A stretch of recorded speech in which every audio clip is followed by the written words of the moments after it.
Oh shit, there you are. An apprentice demonology warlock with spells you're not yet familiar with. Help me!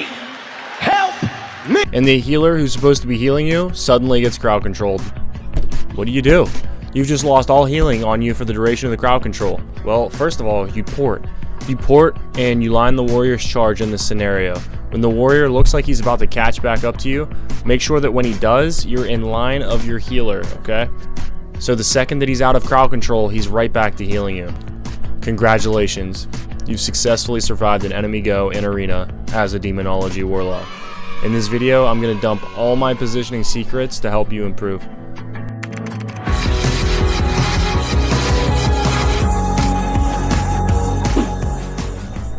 So I'm just going to review this VOD of a 2s game. 3v3 is more complex, but I feel like 2v2 is simple enough to show the concepts I'm trying to convey. We start by setting our port and gate and then getting some distance from our port.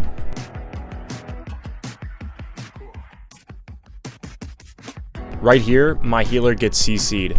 I use coil here to peel for myself because the enemy healer is also in a fear and can't dispel the coil.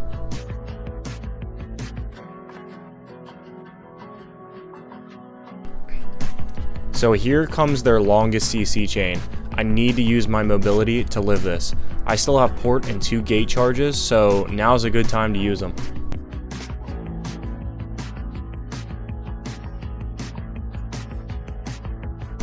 Here I'm just hovering over my gate in preparation to use my second gate charge.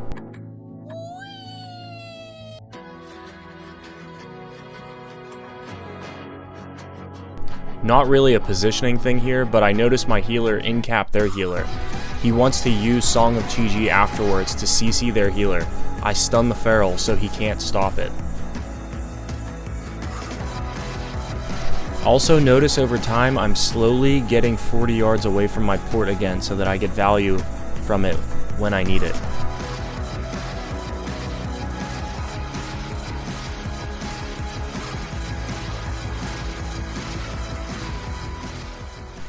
Who wants to take a wild guess at what button I press after my healer gets in-capped right here? That's right, port.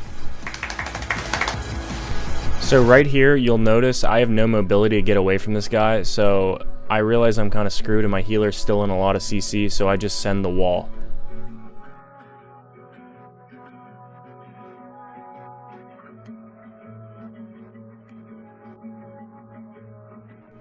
Again, my healer gets CC'd here, so I port, line the damage from the feral and the Mistweaver, and get right back in line on my healer.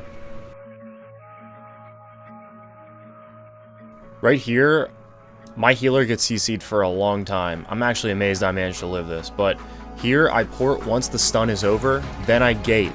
Then wait for the Mistweaver and the feral to both stack on top of me so that I can get a double howl to peel for myself. Super good. Then after, I just re-fear the feral so I give my healer more time to heal me because at this point, dampening's pretty heavy. And then I somehow managed to live at like 1%, but I utilized all of the positioning techniques here to live that one. So I've shown you all the basic surviving with positioning techniques. So now how about offensive positioning?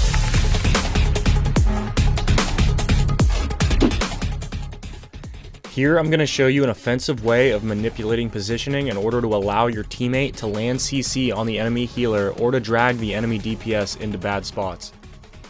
So in this demonstration, imagine the warlock being the healer, okay? He's standing on the edge of a pillar so that he can line of sight all your fear casts and run around the pillar when my paladin goes to hodge him. He's positioning well. We aim to break that positioning.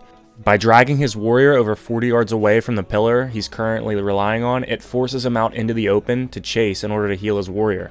This opens him up for either A, me landing a fear on him, or B, my healer having an easier time landing CC on him, like that via hodge. So another offensive positioning technique you can try is forcing melee to line of sight their healers. Just be cautious when doing this and make sure you're also in line of sight of your healer. But by doing this, you're effectively CCing their healer by breaking his ability to heal his DPS. When doing this, one of 3 things are going to happen. A, the melee will give up and flee to get healed. B, the healer will see this tactic and try to get back in line. Or C, the melee will not understand what is happening to him and die behind a pillar while his healer hate types him in party chat.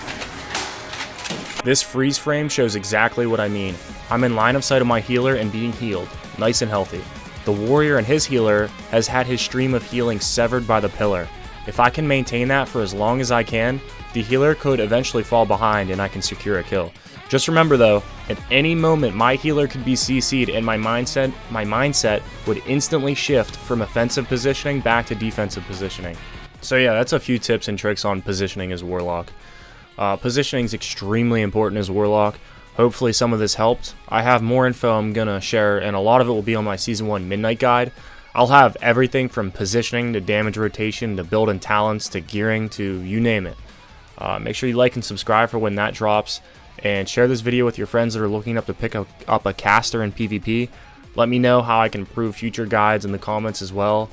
I stream too, so if you have any questions and want a direct conversation or a direct answer about anything, come to my stream at twitch.tv/Wpvp. I'll answer anything, whatever. Thanks again. I'll see you later. Walk him over there. His healer's sitting on this tombstone and free casting.